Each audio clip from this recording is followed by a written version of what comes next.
अगर हमारे पास किसी इक्विपमेंट के साथ काम करने के लिए आइसोलेशन की जो रिक्वायरमेंट्स हैं, हम मिनिमम आइसोलेशन स्टैंडर्ड्स को फुलफ़िल नहीं कर पा रहे, या क्या है कि हमारे पास ओवरऑल जो रिस्क ऑफ द जॉब है इंक्रीज़ हो रहा है इस वजह से, तो उसके लिए क्या करना चाहिए? A formal risk assessment shall be required meeting the following minimum requirements.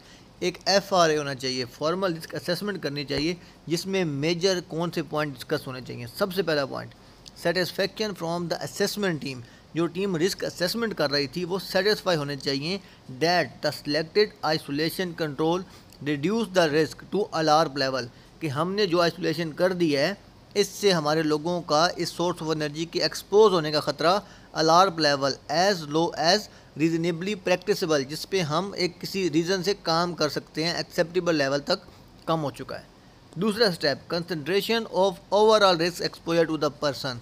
हमें इस जो FRA है उसके अंदर उस रिस्क को कंसिडर करना पड़ेगा जो हमारे लोगों को सामना करना पड़ सकता है।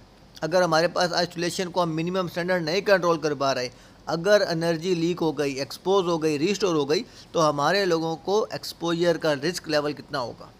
Next step, concentration of alternatives shut down या डेफरल। हमें किसी इक्विपमेंट को बंद कर देना चाहिए, हमें उसकी सोर्स ऑफ सप्लाई जहाँ से आ रही है आइसोलेशन नहीं कर सकते, वहाँ से हमने उसको शट डाउन कर देना है, हमने टेम्परेरी डिफीट कर देना है।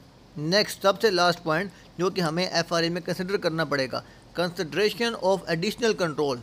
अगर हमने कहीं का सप्लाई वॉल बंद करना था, हम उसको किसी भी रीज़न से प्रॉपरली आइसोलेट नहीं कर पा रहे, हमने वॉल कंट्रोल किया, हम मैकेनिकल आइसोलेशन, डबल आइसोलेशन नहीं लगा पा रहे, तो हम उनका मेन कंट्रोल वाल जाके बंद कर सकते हैं, जिससे हमारे पास डबल आइसोलेशन को इंश्योर किया जा सकेगा। फॉर एग्जांपल, अगर हमारे पास सल्फ़र पिट है, उसके लिए हमारे पास जो सर्विस टीम थी उसके तमाम वॉल हमने बंद करने हैं, हम उन वाल्व को बंद नहीं कर पा रहे या हमने वाल्व बंद किया, ब्लाइंड नहीं डाल सक रहे, तो हमने जो सर्विस टीम है उसका हमने मेन कंट्रोल वाल्व बंद कर देना है, जिससे हम इंश्योर कर पाएंगे कि जब हमारे लोग सल्फ़र पिट में क्लीनिंग कर रहे हैं तो वो किसी तरह भी स्टीम के एक्सपोज ना हो सकें। हमने डबल प्रोटेक्शन इंश्योर करनी है। तो ये वो पॉइंट्स हैं कि किसी भी कंडीशन में अगर हम आइसोलेशन के मिनिमम स्टैंडर्ड, हम पॉजिटिव आइसोलेशन, हम डबल आइसोलेशन नहीं कर पा रहे, तो हमने अपनी जो फॉर्मल रिस्क असेसमेंट करनी है उनके अंदर हमने ये 4 मेजर पॉइंट लाजमी कंसिडर करने हैं, इनको लाजमी इम्प्लीमेंट करना है।